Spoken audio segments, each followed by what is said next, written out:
Taiwan and the South China Sea national security issues for the United States, and if so, why or how?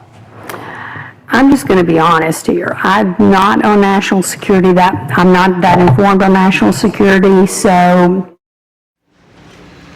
Days after Darlene Graham's gaffe, Donald Trump is campaigning for her in Myrtle Beach tonight. She's, of course, the sister of the late Senator Lindsey Graham, and she's running for a full term in the Senate. On Tuesday, she'll face off against longtime South Carolina Republican Ralph Norman in a primary runoff. Here's how Graham responded to questions about her qualifications. Critics say I shouldn't run for the Senate. They say I'm not a politician. You know what I say? Guilty as charged. And by the way, President Trump had never served in an elected office before, and I think he's done a damn good job. Now, what's interesting about that is that Alexandria Ocasio-Cortez once received criticism for how she answered about Taiwan. And here's how Trump responded to that one and how he is responding to Graham now. Her performance was horrible.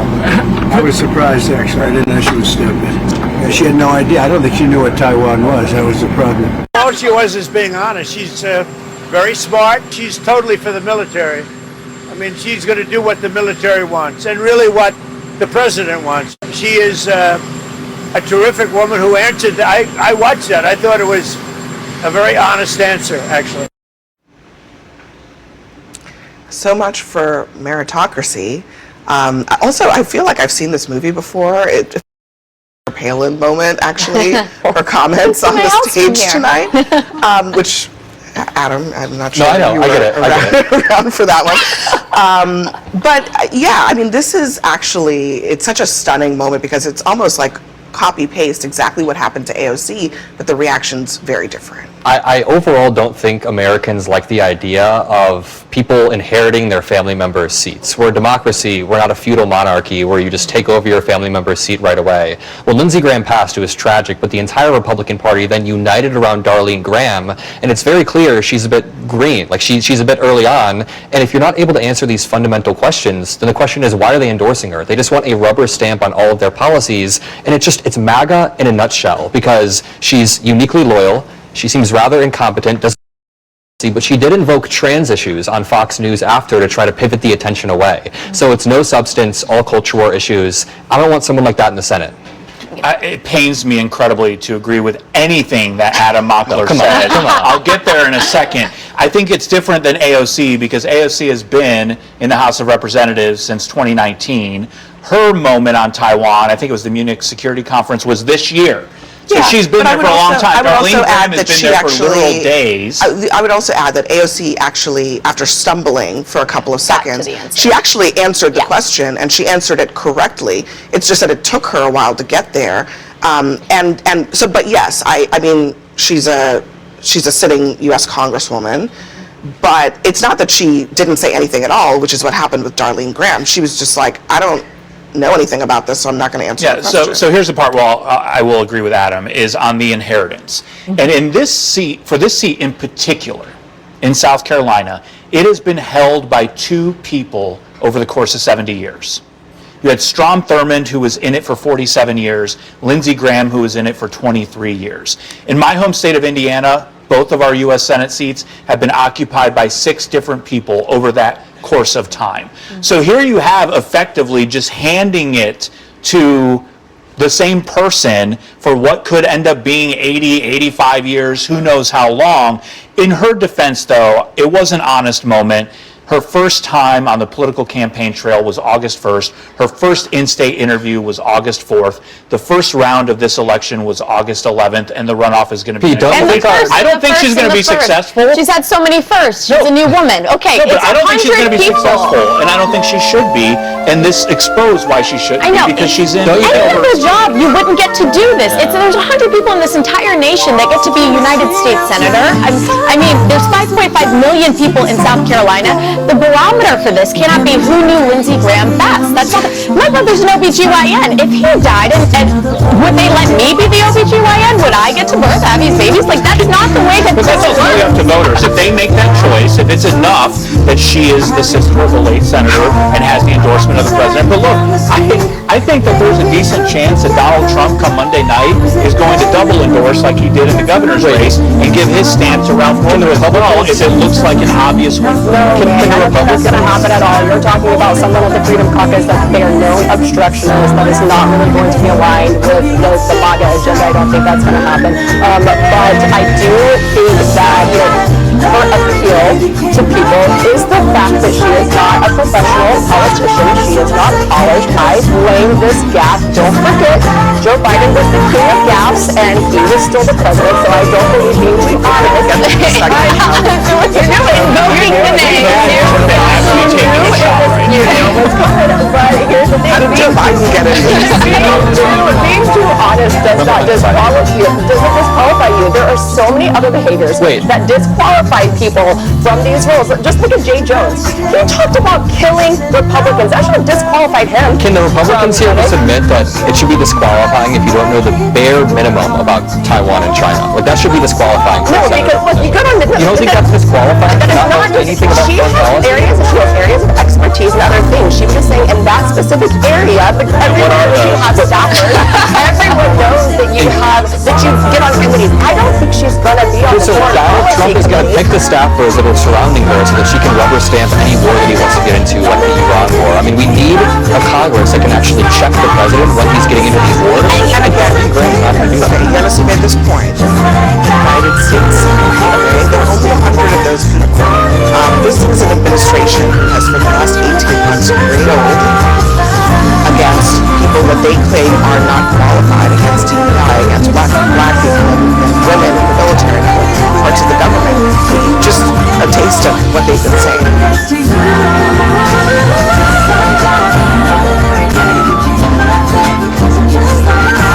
The United States has now become, again, a meritocracy. In the United States, we believe in hard work and merit. We want to hire the best people for the job, but not because of the diversity, but because of their skill, their merit, and their abilities. When you rip out DEI, when you rip out social engineering and social justice, and you put in merit. Merit. Everything now in our country is based on merit. Obama was a community organizer before he was a senator. All of that is a joke. I mean, if you claim that you want merit, how do you then rubber stamp someone who can't answer a question about U.S. foreign policy when it comes to Taiwan, which is a major issue? It's an issue that if you're in the United States Senate, you're going to have to vote on. Well, there are books. She can read. She can get up to speed on this. We know that. And there would have been her answer, though. These are not the types of issues that I've been able to learn. She has not learned the skill of block and pivot yet, and the media. It's called debate prep. I've done it for candidates. And I agree. I agree that her team did not prep her very well for that. But look, what qualifications does Mondani have to run the largest city in the United States? He had like he had local experience already. I am okay with plucking a farmer that represents a district and putting him in Congress. I'm okay with regular people, but the work actually has to be there. And for Darlene Graham, it just feels like she was appointed and she thinks that she can just ride this. I mean, for the primary, 2/3 of Republicans didn't choose her. You've got Ralph Norman. I can't believe I'm doing this for Republicans, but you've got Ralph Norman. He's been serving in the House since 2017. If I was a Republican and I'd been in the House and been waiting for one of these two seats in the upper chamber to become available, and then all of a sudden you just appoint the sister, I'd be a little annoyed, and I can see why there are fractures in the South Carolinian Republican Party about this. Whether we get to a vote. There were some campaign signs of hers that basically just said endorsed by Trump. Like that's the whole ball game. Sometimes of this campaign is that she's been endorsed by Trump, that Trump wants her in there. And you heard him say tonight, she's going to do what the military wants. She's going to do what I want. Yeah, I mean, really quickly, to bring it back to the double standard point, I think the they're really good. What Trump said about AOC, calling her stupid, is worse than whatever John Ossoff said about Natalie, number one. Number two, this undying loyalty that Donald Trump requires when he's vetting candidates is exactly why we're in the situation with Iran, with the tariffs, with no checks. And again, Darlene Graham would just be a rubber stamp for all of his worst impulses, and that's why he's consolidating around her. But isn't that up to the people of of South Carolina to decide if they want that or not. She was Said that they were trying to overturn democracy. There was a special election, and the entire Republican Party pushed her as the appointed candidate, and now she's flopping. She doesn't know. Wait, can I just ask you one more time? Don't you think you should know bare minimum level about Taiwan? Isn't that fair to say? I mean, you should, but she couldn't learn about it. But her answer could have also just been better. Fine, then you don't have to give me a whole thing on Taiwan. Donnie would have had a better answer. Like, if you want to talk about Donnie, he at least knows how to fix So these are slick competition. There are definitely people that know how to navigate the media a lot better than others, and we can all agree this is the time to get the best answer. Next for us, Donald Trump tonight is defending a move that resembles socialism and appears to be putting cattle farmers second to foreign ones. We'll discuss.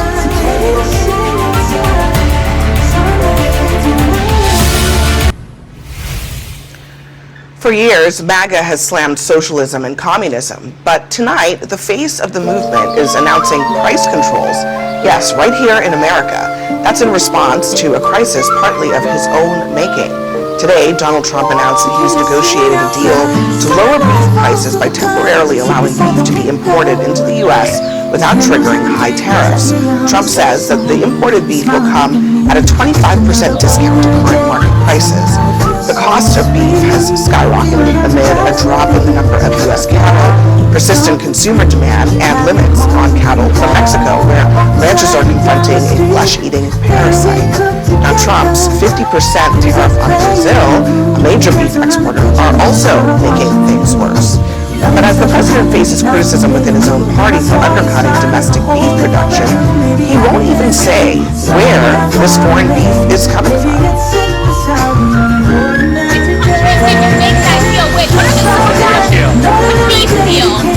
I don't want to say which countries, but there are a few countries, but they're going to be sending in the highest quality beef, and it's something that we need. I guess by that answer, you should probably also be asking yourself, is this deal even a real thing? If he won't tell you who's made it with him. But Pete, I mean, it's a double whammy. You've got the tariffs, and then you're going to import temporarily a bunch of new beef, and then discount it to American beef. That's wild, which is why the response from the cattle community has been explosive today. Yeah, it's the right end goal, lowering prices, but at least based on what we know, it's the wrong path to get there. The biggest question, as you just pointed out, where is beef coming from? Beef does not have the shelf life of Twinkies. This stuff doesn't last forever. So depending on where it's coming from, is it coming on a slow boat? Is it coming on planes? We don't know because the administration hasn't answered these questions. And some of it is also window dressing. I mean, 80% of the beef that's consumed in this country is produced here. And so now you're going to bring in beef. You're going to lower those prices. What's that going to do? What's that impact on prices of beef that is made here? How that's going to impact the bottom line? There's a lot of stuff that's going on there. But I do, to your point real quick, the American Farm Bureau Federation is among those groups, and they've been staunch supporters. Their members have been of this president. They've been with him every step of the way. And the very first words of the statement they put out was, quote, farmers and ranchers are discriminated against. That was a strong statement for them to make in this moment. Yeah, I mean, Meriwether Farm says it's a betrayal. Zippy Duval, who is the president of the Farm Bureau, as you pointed out, said that that they are disappointed in what he's doing. The National Cattlemen's Beef Association says no cow-calf producer in America is asking for increased imports. Again, I want to know, the president does not have a strong grasp on economics. I think that is pretty clear. But why is there nobody around the president that's telling him why this is not a great idea if he cares about American cattle producers? Yeah, I want them to tell him just simple economics. If taking off the tariff lowers the prices, then putting on tariffs actually does increase prices, as we have been saying. And it's unfortunate because this is a consumer affordability problem. Selfishly, I need the price of beef to drop. I am a carnivore. We've got to get back to eating more beef. But this is really unfortunate for ranchers and for farmers. We've seen some of the highest foreclosures in the past few years. We saw Republicans from Montana and from Nebraska on the Republican side release pretty significant statements about their disappointment in this. I think it is the administration really undercutting a group of people that have been quite loyal loyal to him from the beginning, and now I have to ask them, what did you gain from that loyalty to this president? And I'm going to have to agree with you on this point. I think the ranchers absolutely do have reason to be upset about this, but we have to remember it's only a 90-day import valve. So I think if it goes longer than that 90 days, well then they're really going to have something to complain about. You know, I agree with what you guys said. I hate to say this, but I agree with what Pete Seat said this time. I think that what I find funny is that all of Trump's big magic policy announcements are just reversing prior policies that he put in place. So he put the highest tariffs on beef that we've ever seen in American history, and now he's having this sudden realization that he can artificially lower prices and import them from some unknown country. He's constantly saying that oil prices are dropping. The Strait of Hormuz is about to open it back up. It's like, dog, you're the one that literally effed this up in the first place. You screwed it up. You're the one that made the Strait of Hormuz close down. So I think in the position where we're in right now, it just feels like Trump is reversing his own policies and declaring victory. It's not really good. Well, and to answer your question real quick, you mentioned Senator from Montana, Tim Sheehy, the American Farm Bureau Federation put in their statement. They have been talking to the administration for over a year because the president has threatened this, I think, on 3 occasions, and they said, don't do it. So people have been telling him, I don't know about within the White House, but allies have been saying, sir, do not do this, and he did it. And can we talk about This is the point you're making, in part, like, the tariffs aren't the problem. The rising prices are happening in part because we decided to arbitrarily slap tariffs on virtually the entire market, and then random carve-outs for different industries where they were able to get to them in the Oval Office. That is no way to conduct economic policy. And that's why we're seeing this sort of schizophrenic response in the economy. And it's to a very precarious industry, because if we look at the context of what cattle farmers are dealing with too, there's the screwworm issue that's coming over from Mexico. They've dealt with droughts. They've dealt with dwindling herds. I think anybody that even knows just a small fraction about what ranchers go through understands that for a lot of people, it's a 90-day window, but this really might be the tipping point for some folks. So Trump was also asked today about his Treasury Secretary, Scott Bessent, intervening in the bond markets because the bond yields have been going up, which is, in shorthand, bad for the economy. The Treasury decided to buy these bonds back in order to lower the bond yields, but then they just went right back up. And here's what Trump said he might do about it in the future. Did you direct Secretary Bessent to intervene in the bond market? No, not at all. No, he's a very capable man. He wanted to do it. He's very good at it. He has a good touch, very good natural touch with the bonds and interest, and he did that, yeah. The yields have come back up since then. Have you talked to him about another type of intervention? Is that something he will We do? have many types of intervention. That's one. The ultimate intervention is our military, and if we have to use that, we will. Not sure what that's about. He's gonna bomb the bond market. He's gonna sick the military on the bond market. What is he talking about? I don't know, honestly, but I think that right now, when I look at the economy and I look at what young people should be worried about, the national debt is a huge, huge issue. Donald Trump himself is responsible for 29% of the national debts. It accumulated under his watch. Now we pay $1 trillion per year just in the interest. That's going to continue to accumulate, and we're going to have to pay for that. My generation, you guys, it's really bad. But we're going to be honest about the national debt. It is a bipartisan problem that requires a bipartisan solution. 29% of it. Well, Yes, a lot of people are responsible, not just presidents. It's not just presidents because they sign the bills. Congress appropriates the money. If you look at it, how much is Barack Obama in his 8 years added more to the debt, double more than George W. Bush did. 16%. Joe Biden in his only term added more than Donald Trump did in his first term. So this is a bipartisan problem. You want to pin it just on Donald Trump because that's what you do. This is going to require real courage from both parties to tackle the problem. You can't just cut waste, fraud, and abuse. Oh, you can't just cut waste, fraud, and abuse. I thought Doge, 239,000 government. He said they would balance the deficit. Elon Musk said they would cut the deficit. He said 2 billion, then He said 2 trillion. 2 trillion, And he 1 said, trillion, And they didn't get anywhere close to that. the facts are, right now we are spending enormously on the Iran war. They're asking for $1.6 trillion for our next military budget to make up for the failed missiles, the missiles that we're using on this failing war with Iran. It just kind of feels like this president and We prior also have an Republican obligation presidents. to NATO to get up to 5% of our GDP, That's and not even that affecting the number national would be debt this less way. than 5% of our GDP. You can't have everything, Adam. Like, if you Republican want to do presidents- that on behalf of our allies, we have to actually spend money on defense. I think you're right, obviously. It is a bipartisan issue, but I also think that you will have to acknowledge that it's going to require some sacrifices. And so far, this administration has expressed zero interest in any sort of restraint in terms of spending. They added to the deficit last year with the big, beautiful bill. They want to add to the deficit more with this budget request for the DoD. They are not even thinking about where they can make significant and meaningful cuts to spending, which is going to be necessary in order to get this under control. You know, I think it was Scott Bessent who said we're going to grow our way out of this. No one thinks we're going to grow our way out of this. We have to grow and cut our way out of this mess. Otherwise, we'll be here for a long time. Next for us, J.D. Vance goes off on politicians who get rich while in office, but the only problem is he left out his bosses.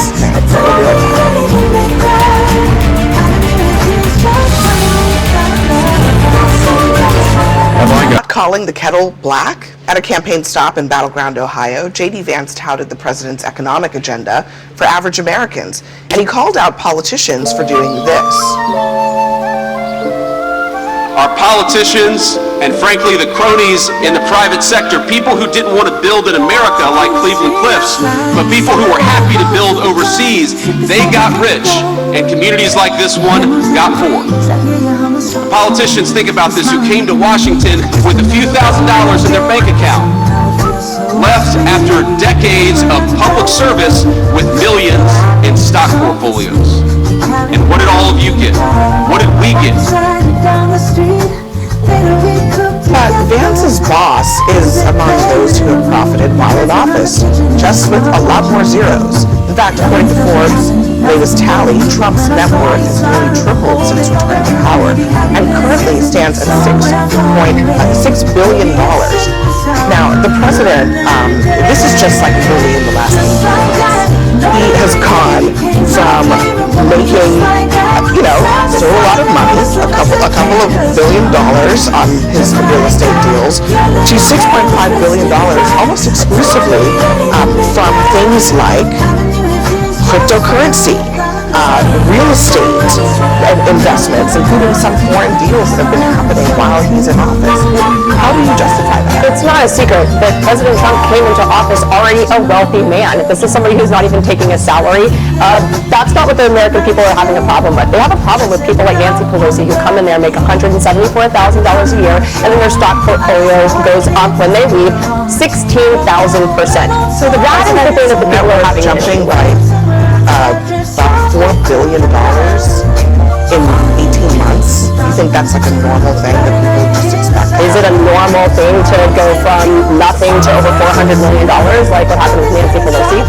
I mean, if you have a problem with Nancy Pelosi, you shouldn't have a problem with that. I'm not saying I have a problem with that. I'm saying most Americans, if they are going to have an issue, that's if they're going to have an issue. Why would they have an issue with nothing? They're not. But not with Donald Trump. Because Donald Trump didn't come in. Donald Trump came in to be a public servant, and that is what the job entails. What about come in? What about a wealthy man? And he didn't take any money. As we've discussed many times on the show, his family engaging in business dealings, and then the number of government contracts they are associated with skyrocketed. Just in the last 18 months since he's been president. Yeah, they're close ties to the Department of War, I should say. It is pretty well known. I mean, Donald Trump Jr. is on TV all the time with his business partners. He's always touting some new company, and they always say that there is separation between the family business and the President of the United States, and we're supposed to take that at face value. It's just, I felt like I was going crazy watching J.D. Vance lecture us about corruption in Washington. Can I just say, Donald Trump is also selling unique early access to his Truth Social post for $100,000 a month, and on there he'll post the name of individual stocks like Nvidia or Dell, and on there he'll post about the Iran war, so people can literally buy access. And I think that Donald Trump's unique selling of access to the presidency is much different than anything Nancy Pelosi's done. I condemn all insider trading, but Trump has created a pardoned economy and an environment around him where it's just billions of dollars being raked in by him and his family members. It's awful. Well, his family was there. Next for us, we're going to find out what Chef Lisa has been cooking up for us over there. We will be right back.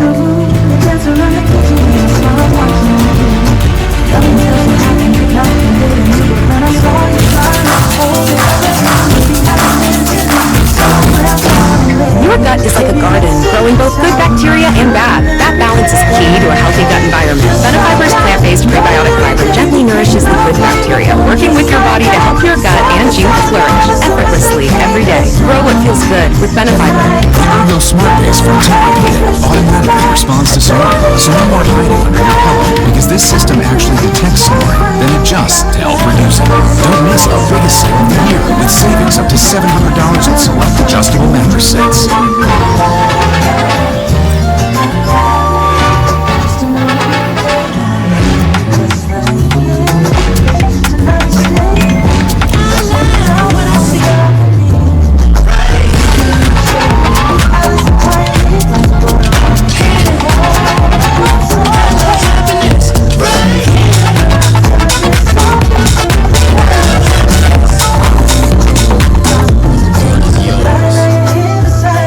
These eyes are Daniel's. Now they turn an idea into a piece someone will wear for the rest of their life. No pressure. That's why he keeps his vision sharp with progressive lenses from America's best. If you live for the game, don't let pain hold you back. Voltaren penetrates deep through the skin to the joint for target arthritis pain relief. Enjoy the game with less pain. Voltaren delivers clinically proven penetrating nerve. The time has come. What happens next?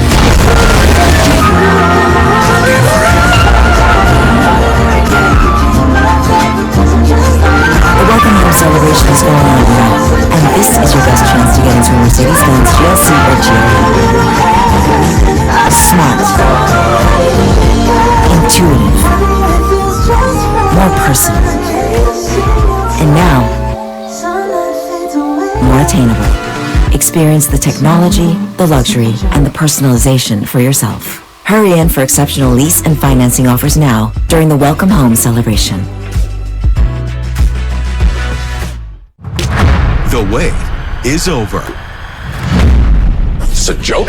Coyote versus Acme. You're kind of a psychopath, aren't you? Is hitting theaters I feel so alive. on August 28th. End your summer with a bang. Not entirely necessary. Coyote versus Acme. He seems unhinged. Rated PG. It's fun for me to win on the course, but it's even more fun to win on Deal Dash. Lori won $2,000 Tiffany earrings for just $1, and Joseph won an iPad for just $6. There's millions of fast auctions, so try today at DealDash.com for $50 of free credit and your first win guaranteed. You certain you got me? Yeah, come on. But are you for imprint certain? Absolutely. Oh, lunch. Certainty matters. At 4imprint, every detail is handled with precision. Logos checked, shipments verified, deadlines met. From offsites that spark new ideas to team moments that build connection, 4imprint keeps your brand looking unified, confident, and on time. That's 4imprint certainty. Visit 4imprint.com. 4imprint for certain. My dad passed away when I was only 16. His life insurance is why I was able to go to college. And that's why I have life insurance for my entire family. With Ethos, you can be covered in just 10 minutes, 100% online, no medical exam. Check your price today at ethos.com. Closed captioning brought to you by Mesobook.com. If you or a loved one have mesothelioma, we'll send you a free book to answer questions you may have. Call now and we'll come to you. 800-821-4000. You can just see these beautiful friendships.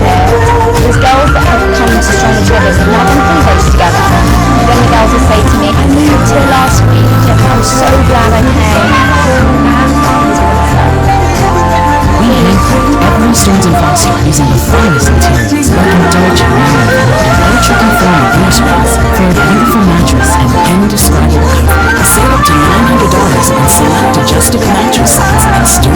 What's more endless than infinity? Shrimpfinity. Endless Shrimp is back at Red Lobster with new ways to mix and match endlessly, featuring the all-new garlic bread-crusted shrimp and all your favorites, only for a limited time. When dry eyes halt your hustle, Blink. Ready, set. every preservative-free drop delivers up to 10 hours of relief to help you keep going. Relief with every blink.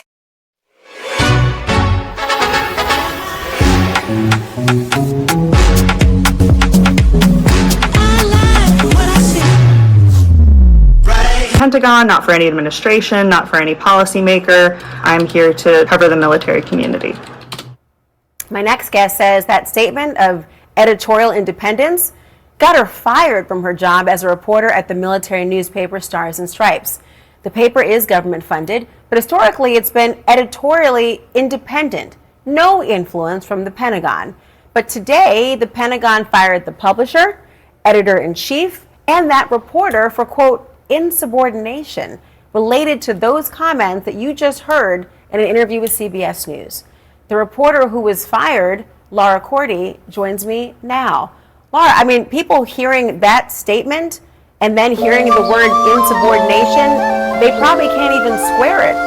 What do you make of their explanation that you were fired for that? Yeah, I mean, as you said, I feel like my comments were exactly in line with historic precedent and also the Pentagon's own recent statement reaffirming our editorial independence. And so, to me, that was simply stating a matter of fact and a matter of common knowledge. You have a few days to appeal the firing. What do you intend to? I should say that we were, per the separation notice, we have a couple of days to respond. It's unclear what exactly we're going to do at this point. As you mentioned, 2 other people were also fired today, and so, we are having discussions, we're talking about path forward, but at this moment, this happened a couple of hours ago, so we're still processing. You're saying that you intend to be fight no matter what the We'll each be submitting our responses to that is the path that we'll choose going forward. But obviously, there's 2 other people in this situation with me, and so certainly we're communicating and having conversations. But like I said, this is pretty new to us, and we're still trying to figure things out. You must have been shocked. I mean, this is very stressful, slightly unnerving. I can imagine it was very emotional to have lost this opportunity and not have a valid explanation. What was your reaction to having this notice?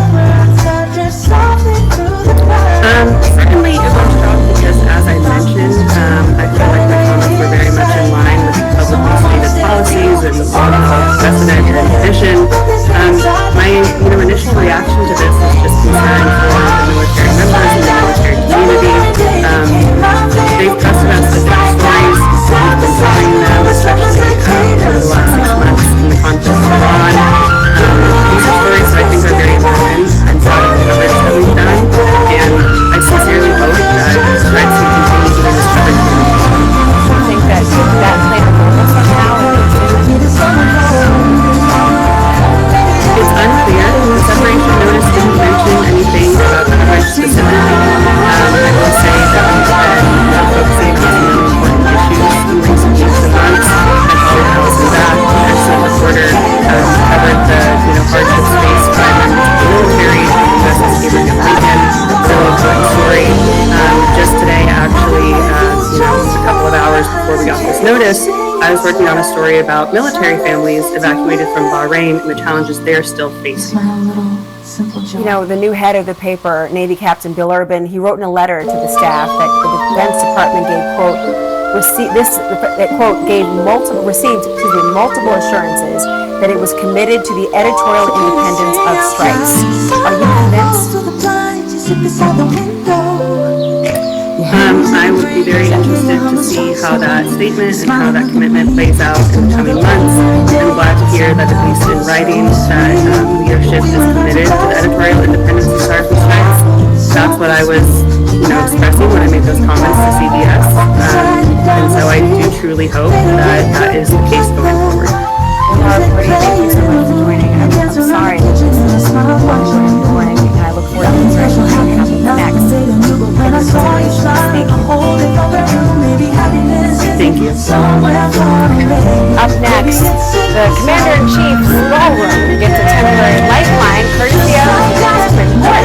As the justices now get ready to weigh just how far a president can actually go. Our favorite Supreme Court expert, Kim Whaley, is live with me tonight. Decades in Sports, Sunday at 9 on CNN, and next day on the CNN app. So, that's our pitch. If this AI can't explain itself, who's liable when it's wrong? Of course. No legal interesting thing about that. Humans have less and less understanding. Wanted this done for 100 years, and presidents have wanted it done for 150 years. So I just want to thank the Supreme Court and the Chief Justice, and we have a ruling that is proceed. When they say proceed, I think that's a good thing. It's a good thing. President Trump celebrating his White House ballroom victory tonight. The Supreme Court is allowing him to keep building it while a lawsuit to stop it works its way through the courts. Figure that out. A lower court had ruled the ballroom was unlawful because Congress had approved it.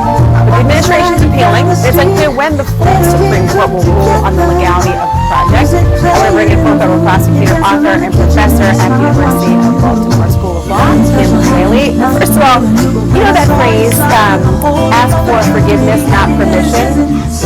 If you're allowed to keep building this while everything works its way through the courts, and ultimately when you're done building it, is there any way the court's going to say, all right, go tear it down? Well, he's not even asking for permission. I think that's the thing, right? He's changed the argument to this is really clear law. It's not only in the Constitution, the property law, that building on federal land belongs to the United States Congress, but there is a statute that directly requires congressional authorization. This is flat out illegal, and I really think the bigger question, we know what Trump does, is why is the Supreme Court, again, this Supreme Court, this Chief Justice, allowing the President of the United States to flout the Constitution, to flout the rule of law, to flout binding federal law dating back to 1912. The Supreme Court is becoming a threat to democracy. Why do you think obviously they would participate in arguments here in raising this today? Why do you think they did not stop? Is it because it's what, 65% justice and they realize it's at some point it won't matter.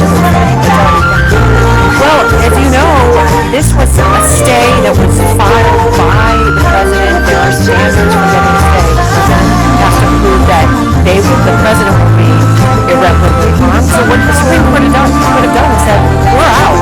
We're going to leave this to the lower federal courts. This is a very clear question of law.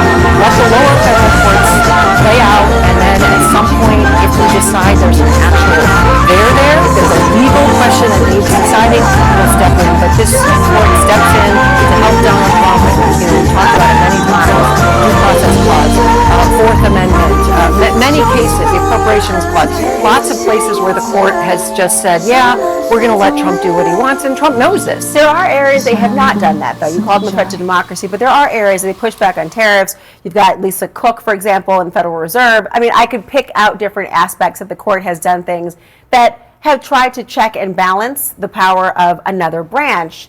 You look at this, though, as trumping that. Well, and those cases, I think, are, I mean, Lisa Cook, he allowed her to keep her job, they allowed her to keep her job temporarily, but then not the FTC, and for the tariffs, they actually allowed those to go into effect while the case was pending, and that was one of those cases where clear authority of the United States Congress that has that. So I think if the court comes in once in a while and says, yeah, the Constitution actually is binding, I'm not going to, get out a ticker tape parade for them. I really think there's a whole series of cases where this court really seems compromised, frankly, and it's really a problem that Americans need to pay attention to. Well, the former AG, Bill Barr, he actually defended the administration's position. He wrote in the Wall Street Journal op-ed that the National Trust lacks standing to even sue because its members haven't been impacted by the construction and the perpetual oversight of the White House. Will the courts eventually buy that? Because standing obviously has been Achilles' heel on many occasions. People say, this is wrong, I want to stop it. And the courts have said, you don't really have a dog in this game.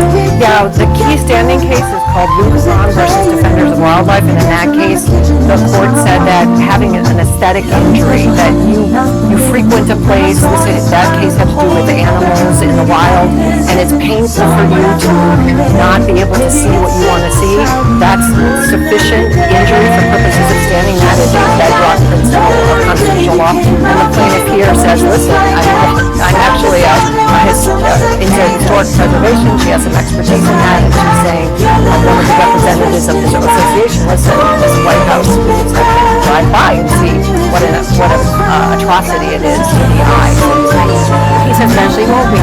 Do you share the concern? He says it's really about the military. It's about security. It's about having that in the courts defer when it comes to security issues for the president. Is that why you took that route? Well, I mean, their argument was security for below ground, and the court, actually the lower courts gave him the authority to go forward to security for below ground, and then that argument morphed. Now it's security for the entire thing. So again, it's sort of whack-a-mole, and it's whack-a-mole because I think the lawyers, the administration understands that if you just bulldoze through the law and it's a fait accompli, and there's not going to be any pushback again by the Supreme Court, even though the lower federal courts are still upholding the rule of law. So, it's a game, and they're winning the game. They're winning the game in lots of ways. I guess you've got to outpace that. Thank you so much. Up next, we'll take you inside the story I've been covering all week. Murder trial at Tupac Shakur, where prosecutors had the jury listen and watch one of the biggest cases of evidence. He's there for Tupac's murder. He says he has cancer. He wants the truth to come out.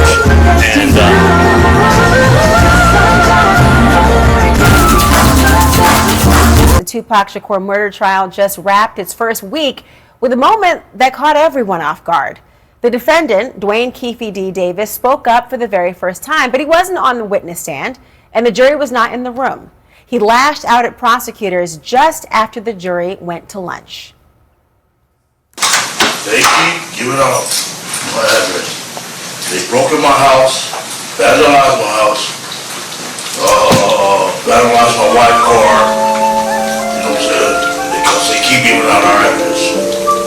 Now they gave out my sister's address. This stuff is wrong. I've heard it's going on both ways, that there's concerns both ways. Jurors also heard the backstory behind this famous image, the last known photograph of Tupac Shakur alive. Here's how photographer Leonard Jefferson described the moment he took it.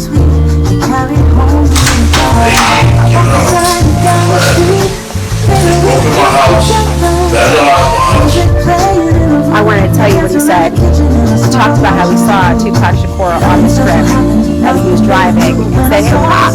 And Tupac Shakur turned around and then posed the picture of on in the West. That's the last time I saw a picture of him.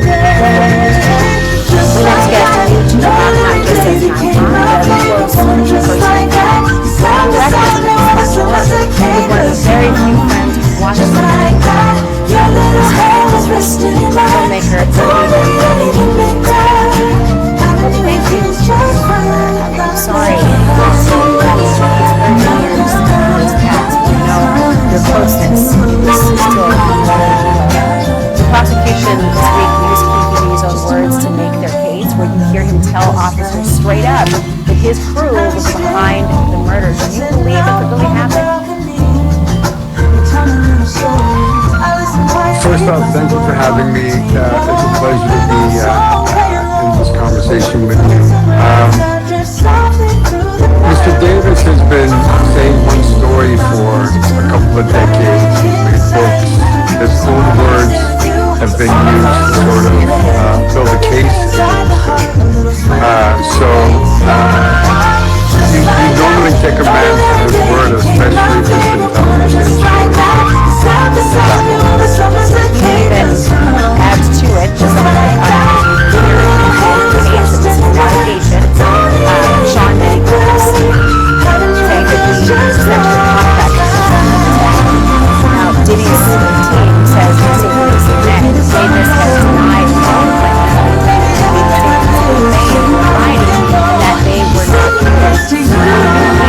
That they were not discussion about a legal case because U.S. Coast Guard is bad it wasn't just saying that Tupac is inherited. What's your reaction? So Laura, what's really interesting about the P. Diddy name coming into the mix is the first directing credit that I have with Tupac is for a video called Two of America's Most Wanted. And we filmed a narrative scene, the first 15 or 20 seconds of the video, and it's on YouTube. It's got hundreds of millions of views. It's where he reenacted a scene where there was a Biggie and a Puffy, and he essentially accused them of setting up a quad studio shoot. So the first time he got shot, he was accusing them of being involved. So Diddy's name coming up in the second shooting, I don't think that's too far-fetched, especially if Pac was willing to create content that historically would be there forever that implicated them. Because the one thing I'll tell you about Tupac is Tupac was loyal. And if you were loyal back to him, he would give you the shirt off his back. Broke that trust, or if you didn't keep your word, he would go.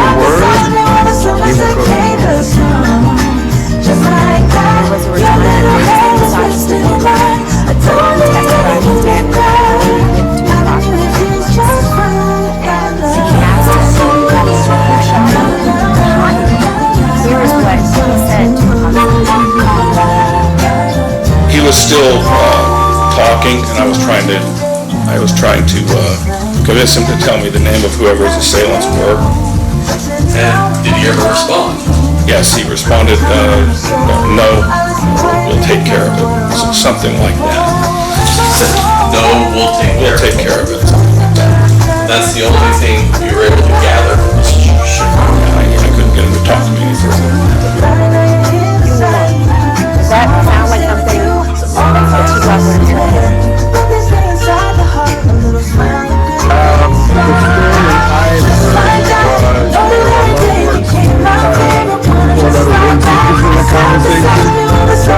I also do believe that would want to take care of situations because Tupac used to say the biggest gangs in America are the police force. In fact, one day coming one from rare So I don't think he had a lot of trust for police, and he had a very, contentious relationship with the officers of Delta and other runners. But one thing I think is really important to say is Tupac said, I never had a record until I made a record.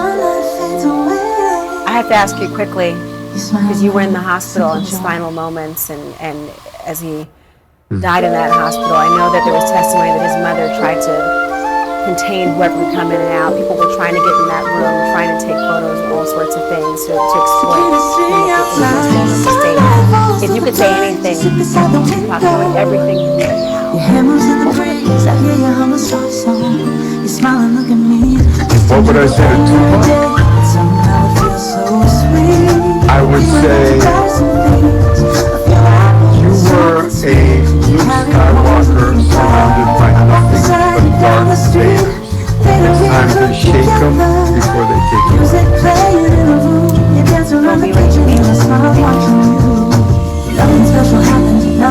And we're gonna fight this Friday night.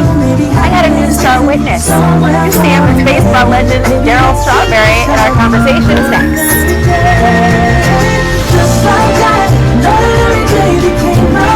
Darryl Strawberry, says he made a contract with God that he was going to live to see this day when the Mets retired his jersey number. The cherry on top for a man who was a 4-time World Series champion, an 8-time MLB All-Star, and who held the Mets home run record for 37 years. But his journey to stardom was anything but easy. Over his career, he battled addiction and cancer and run-ins with the law. But the thing that kept him going through all of it, his faith. And he writes all about his long journey from player to preacher in his new book, Another Life. And tonight, Darryl Strawberry is my star witness. Darryl, I am so excited to get to know you. I've been a huge fan of yours. I mean, I am in a long line of fans for you. And Darryl, when people hear your name, they immediately think baseball legend. And this memoir gives a side that most people are not familiar with. And your journey to becoming a preacher, tell me, why was it so important for you to tell this story? Well, it's a long journey to play a preacher, but thanks for having me, though. I really appreciate it. It was a process, and first year I just really to the Lord Jesus Christ as my Savior, who transformed my life and brought me to another place, reinvented myself to become a man. You know, baseball and sports with a uniform just makes you an athlete, but it was just really more to it in my life. I think my wife, Tracy, who has been a big part of the change in my life, and my mother, her prayers while I was out playing sports and living a Hebrew lifestyle, she was more concerned about me being saved and me being right. I had people behind the scenes doing great things while I was out there doing the wrong things. It's always nice to be able to have that and finally recognize that. You come to this place where you enter into a new place. I'm going to take the uniform off one day, baseball will be over.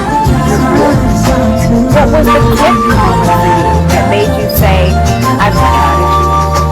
Well, I think it's my wife Tracy. She took me back to church. I was out of church for a long time. I was in the midst of addiction. I was always getting in trouble, violation, probation. And just living a wild, sinful lifestyle. I just needed to repent to God and come back to the symbol of the cross and just allow myself to find peace and freedom. But freedom is not on the outside. Freedom is on the inside. We all search for so many things. I just wanted to have that inner strength and inner peace to be the person that my mother raised me. My mother raised me right. Don't get me wrong. I'm the one that was You've known President Trump for years. You even did a stint on Stephanie Texas as well. Well, yes, I am. And he recently granted you a pardon for your past tax evasion charges. What was going through your head when we called you and tell you the news that you were pardoned? Well, first, I think I've already been pardoned by Jesus. It was just a friendship and relationship I was having for a very long time. Even before you started. People that didn't know politics, he's always been as an alternative and numerous kids in his family and people that work in the business. I've been with them for a very long time, so it has nothing to do with him being the president. It has to do with him being a friend, and saw that I had really had a transformation in my life and was doing great work, and I was going back out there. I wasn't boasting about myself. I was boasting about the Lord Jesus and helping people, going into the prisons and the hospitals, school, trying to get kids to stay away from drugs, had treatment centers down in Florida, trying to get kids off the opiates and those that were dying and stuff like that. So when you give God your heart, he gives you his heart, and now there's no judgment. It's all a real thing that we must come to and face and look at and look in the mirror and look at ourselves, because I know I have to look at myself, and I have to thank God every day for extending the grace to me, because it's something I don't deserve, but he gives it to me anyway, Laura. Well, let's talk about deserving, because every New York fan will tell you they absolutely deserved a championship title, the first one in over 50 years when it came to the Knicks. I mean, the owner of the team, Jim Dolan, says they accepted an invitation to the White House. Not clear if all are going to show up to the White House as well, but as a four-time New York champion, tell me what it meant to you to see not only the New York Knicks bring one home, but what it means for you to be invited to the White House. Would you want them to go?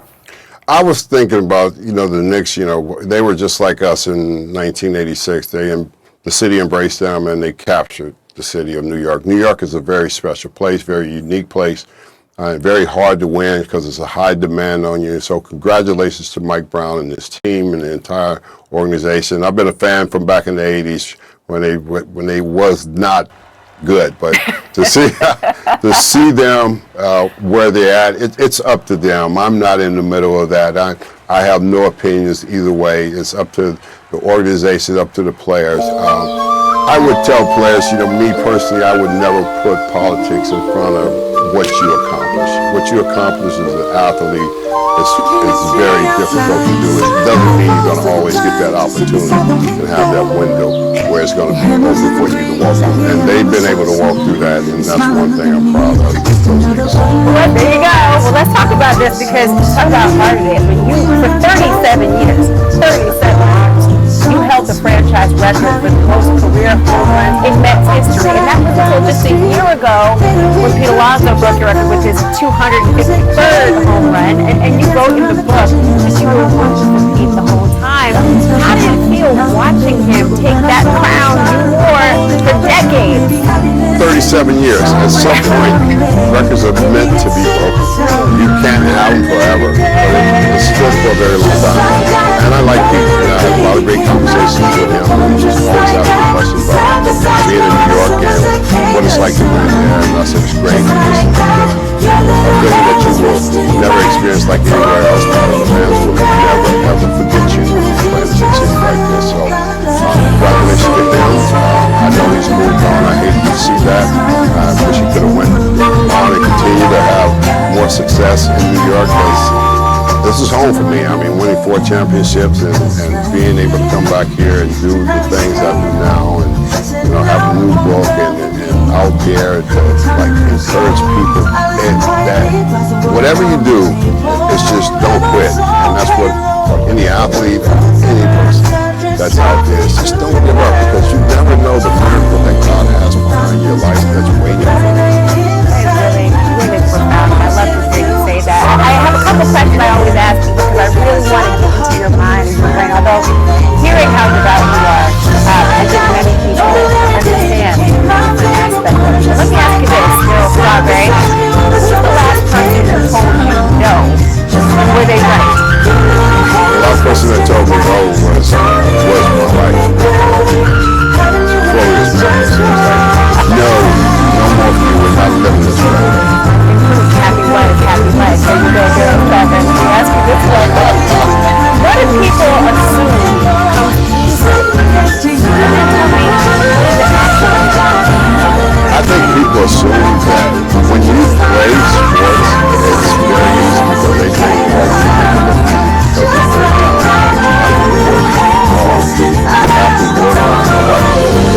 everybody else is sleeping. I'm out running the bases by myself, talking to myself, telling myself I'm going to be the next Dave Parker, I'm going to be the next Pete Rose, Charlie Hustle.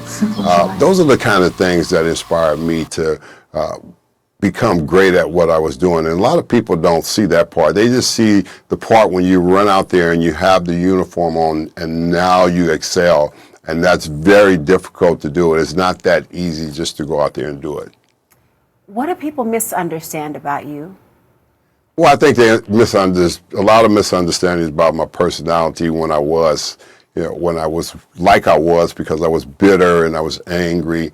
And I wasn't bitter at them. I was bitter at my father and the lifestyle that happened to me, the rejection and the things that he did to us as a family. And my mother raised 5 of us by herself. And I thought I just needed to be the man of the house and I needed to do something for my mother because it was hard for her to just raise 5 kids by herself and not ask for anything from my father, and none of us never did. And I ended up, leading my father to the Lord after my life got changed. So it was a blessing and a curse at the same time. But I went back and I made those amends and I extended that forgiveness. What was that moment like when you extended that grace to your father? How did he receive it? A tear came out of his eye, and I kind of lost it. I was in the hospital, and I laid in his bed, and I just cried so hard. I never cried so hard, and I said, I'm so sorry, because 2 wrongs don't make a right. And then God reminded me, how dare you not extend the grace to him, and I gave it to you. And we must always remember to go and give it back to somebody.